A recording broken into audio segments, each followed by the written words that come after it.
Hello दोस्तों, फिर से आप सभी को द मिशन एजुकेशन प्लेटफॉर्म पे स्वागत है।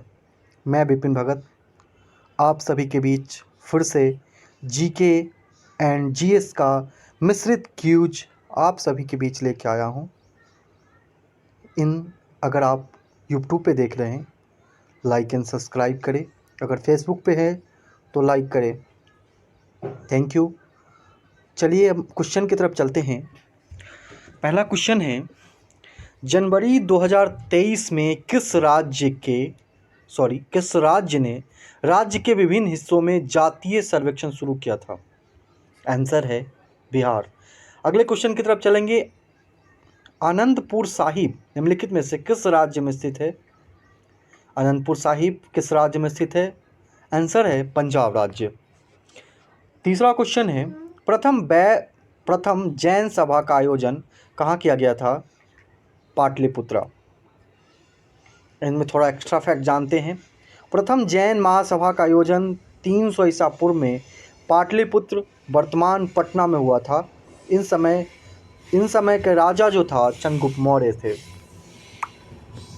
अगला क्वेश्चन है, भारतीय कृषि क्षेत्र में स्वर्ण क्रांति का संबंध किससे है? स्वर्ण क्रांति मतलब बागवानी से संबंधित है।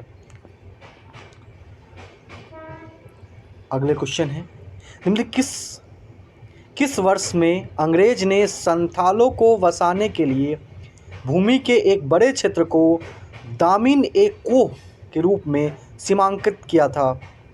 1832 ईस्वी में। अगला क्वेश्चन है, कारगिल विजय दिवस कब मनाया गया था? कारगिल विजय दिवस कब मनाया जाता है? आंसर है 26 जुलाई को।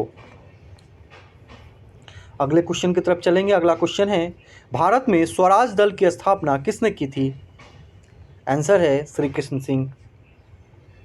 निम्नलिखित में से कौन सा राज्य भारत में कॉफी का सबसे बड़ा उत्पादक राज्य है?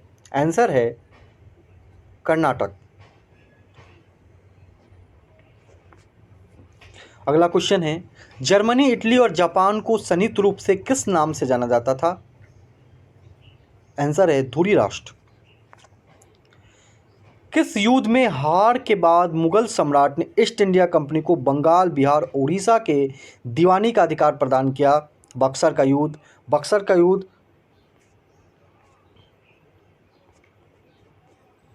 अगले क्वेश्चन की तरफ चलेंगे। सरकारी स्वामित्व वाले क्षेत्र को क्या कहा जाता है? जो क्षेत्र सरकार के स्वामित्व में होता है उसे कहा जाता है सार्वजनिक क्षेत्र। अगला क्वेश्चन है, भारत का कौन सा केंद्र शासित प्रदेश बंगाल के खाड़ी में स्थित है? बंगाल की खाड़ी में अंडमान निकोबार द्वीप समूह। आंसर अंडमान निकोबार द्वीप समूह है। अगला क्वेश्चन है, निम्नलिखित में से किस देश के साथ एक नई जल विद्युत परियोजना विकसित करेगा? भारत नेपाल के साथ। इसमें आपके सामने स्क्रीन पे 4 ऑप्शन दिखे होंगे और हरा सही पे है। इस पे भी आप अपने अनुमान लगा सकते हैं। आप कॉपी और पेन लेके बैठ सकते हैं साथ में, उसमें टिक लगाएं और उस पे आंसर भी कर सकते हैं। और लास्ट में आप मिला भी सकते हैं, साथ साथ मिलाते रहेंगे कितना आपका सही है और कितना गलत है। इससे आपका इम्प्रूवमेंट लेवल और इंक्रीज हो जाएगा और आप एक अच्छी तैयारी की तरफ अग्रसित करेंगे। अगला क्वेश्चन है, अगर वीडियो अच्छा लग रहा है तो कृपया लाइक करते रहें ताकि हमें मोटिवेशन प्राप्त हो सके और आपके आगे बढ़ने की प्रेरणा। कहते हैं, किसी प्यार से भारत का पिकासो कहा जाता था? भारत का पिकासो MF हुसैन जी को कहा जाता है। जैसे भारत का शेक्सपियर कालिदास को कहा जाता है। अगला क्वेश्चन की तरफ चलते हैं। भारतीय संविधान के 44वें संविधान संशोधन के तहत कौन से मौलिक अधिकार को कानूनी अधिकार रूप में परिवर्तित कर दिया गया? यह है संपत्ति का अधिकार।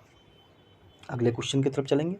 निकोलो कोंटी नामक इटली यात्री किसके शासनकाल में भारत आया था? देवराय प्रथम। अगले क्वेश्चन है, बिहार बजट 23-24 में बालिका साइकिल योजना के कितना आवंटन किया गया?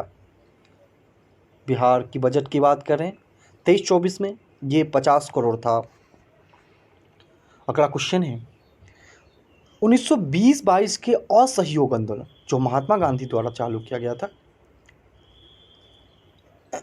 इसमें जीत लोकप्रिय मान्यताओं में से एक थी कि इस जीत की उनकी होगी क्योंकि गांधी किसके प्रतीक थे?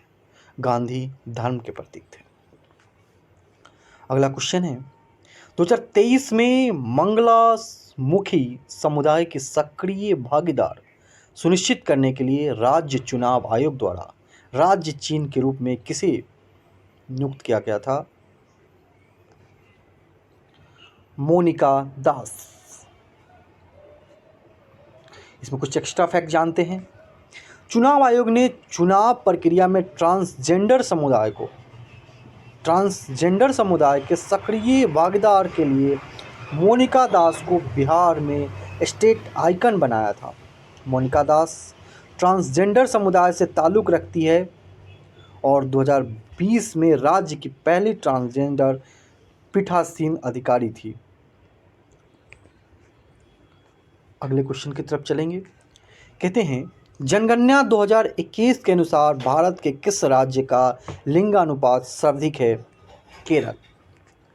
अगला क्वेश्चन है, निम्नलिखित में से किस शैक्षणिक बेरोजगारी माना जाता है क्योंकि यह नौकरियों की कमी के कारण नहीं है? घर्षण बेरोजगारी। इनका कहने का मतलब है कौन सी ऐसी बेरोजगारी है जिसे शैक्षिक बेरोजगारी माना जाता है? तो ये है घर्षण बेरोजगारी। अगला क्वेश्चन है, किसने क्रिक पे नामक क्रिकेट केंद्रित फैंटेसी स्पोर्ट ऐप लॉन्च किया है? तो इन्होंने किया है अश्नील ग्रोवर, भारत पे के फाउंडर। कहते हैं, अवध के ब्रिटिश साम्राज्य में विलय के समय अवध का नवाब कौन था? जब अवध के ब्रिटिश साम्राज्य में विलय हुआ तो अवध के नवाब थे वाजिद अली शाह। अगला क्वेश्चन है, फरवरी 2023 तक अंतर्राष्ट्रीय मुद्रा कोष के प्रबंधन निर्देशक कौन थे? 2023 तक प्रबंधक थे क्रिस्टिना जॉर्जीवा। सिंधु घाटी सभ्यता निम्नलिखित किस प्रकृति की थी? तो कैसी थी, मतलब सिंधु घाटी सभ्यता कैसी थी? तो ये एक नगरीय सभ्यता थी। लोसोंग उत्सव कहाँ मनाया जाता है? लोसोंग उत्सव सिक्किम राज्य में मनाया जाता है। सिक्किम की राजधानी गंगटोक है। अपस्फीति का अर्थ है, अपस्फीति कहते हैं वस्तुओं और सेवाओं की कीमत में कमी हो जाना अपस्फीति कहलाता है। मतलब कोई भी वस्तु है या जो हम सेवा दे रहे हैं, किसी चीज़ को बेच रहे हैं, उसमें कीमत में कमी करना अपस्फीति कहलाता है। अगला क्वेश्चन है, किस भारत रत्न प्राप्तकर्ताओं के जन्मदिन को अभियंता दिवस के रूप में मनाया जाता है? अभियंता दिवस के रूप में मनाया जाता है एम विश्वेश्वरैया जी को, एम विश्वेश्वरैया। अगला क्वेश्चन है, कौन सा दरा राज्य या संघ क्षेत्र से सही सुलमित है? तो मना हिमाचल प्रदेश में नहीं है, मना दरा उत्तराखंड में है, नीति उत्तराखंड में सही है, एकदम राइट है। मतलब मना और नीति दोनों उत्तराखंड में, दीपू लद्दाख में नहीं है, ये गलत है। और अगिल अरुणाचल प्रदेश में नहीं है। चलिए हम जानते हैं नीति उत्तराखंड में उत्तरी क्षेत्र के स्थित है और दीफू अरुणाचल प्रदेश में स्थित है। दीफू जो है अरुणाचल प्रदेश में स्थित है और अगिल, आप जैसे देख रहे स्क्रीन पे चल रहे होंगे, अगिल दरा ये एक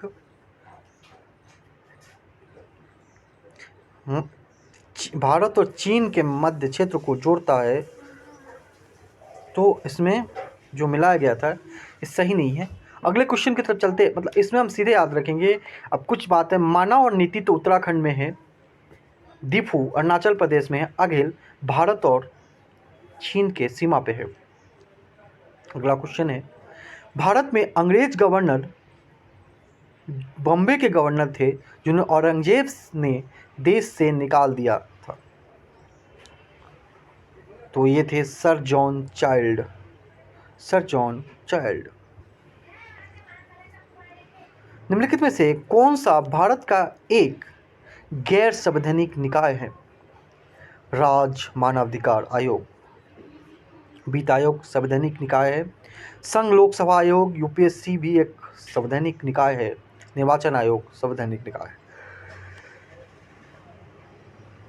अगला क्वेश्चन है, नमक सत्याग्रह के दौरान बिहार में नमक बनाने के अलावा लोग ने किस कर का विरोध करके सरकार का विरोध करना चुना था? चौकीदारी कर। चौकीदारी कर, जो जिस समय नमक कानून सत्याग्रह हो रहे थे उस समय बड़ी ही पैमाने पे चौकीदारी कर भी बिहार में वसूला जाता था। इसके साथ भी लोगों ने विरोध किया। अगला क्वेश्चन है, कुंडन कुलम परियोजना ऊर्जा संयंत्र। कुंडम कुलम परियोजना तमिलनाडु में है। ये रूसी कंपनी के सहायता से रूसी कंपनी के सहायता से बनाया गया था परियोजना।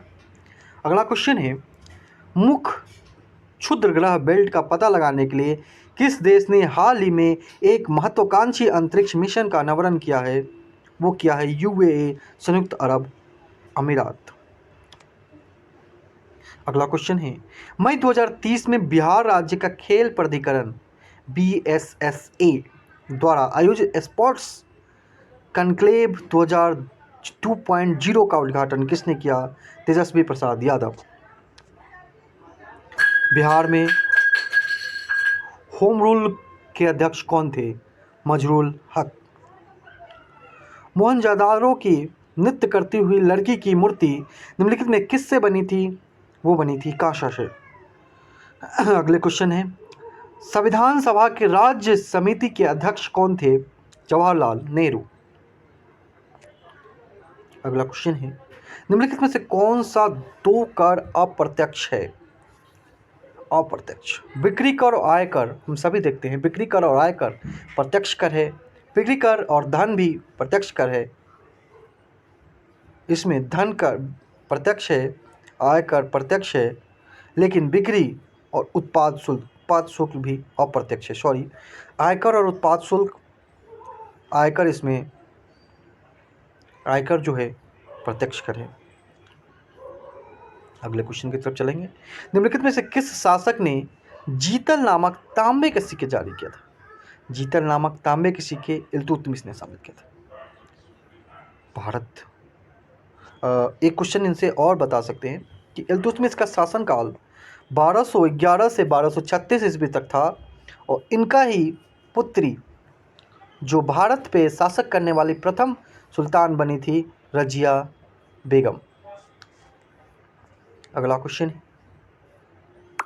इल्तुतमिश से एक और फेमस चीज़ है, इन्होंने दिल्ली के कुतुब मीनार का जो छोड़ दिया, नींव रखने के बाद छोड़ दिया गया था, इनका कार्य पूरा इन्होंने करवाया था।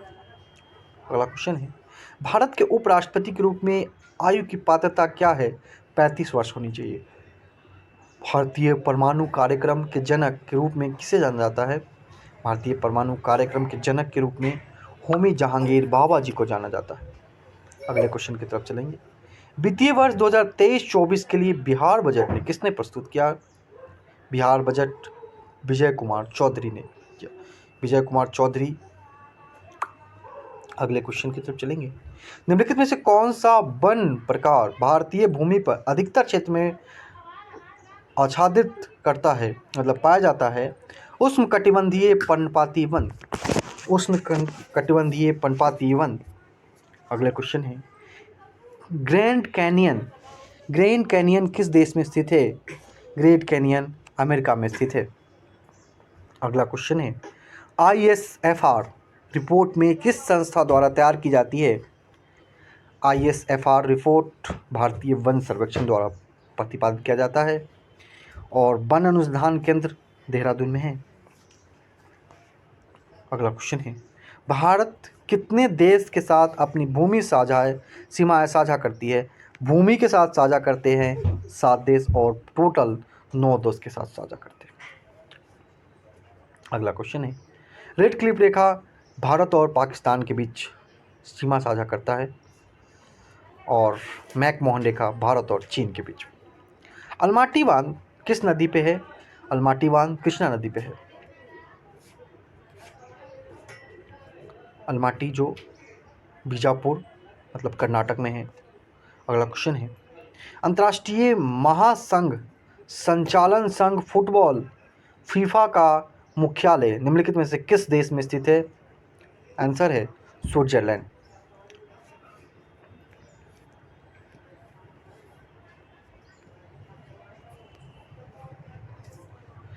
इसके साथ आप सभी से विदा चाहेंगे। Thank you for the watching. और आप इन्हें इस वीडियो को ज़्यादा से ज़्यादा संख्या में शेयर करें ताकि उन सभी के बीच पहुंच सके। अच्छे क्वेश्चन का सेट जो आज 50 नंबर का सेट आपके बीच प्रस्तुत था, ये सेट में BSCC रेलवे एवं GDC संबंधित सभी क्वेश्चनों के लिए बहुत ही महत्वपूर्ण प्रश्न है और आप लोगों का इम्प्रूवमेंट लेवल GK GS का इंक्रीज होता रहेगा। रोज़ हमारे सेट पे आए और ऑटोमेटिक ही आप लोगों का सेट प्रैक्टिस करने के बाद आपका GS लेवल ऑटोमेटिक ही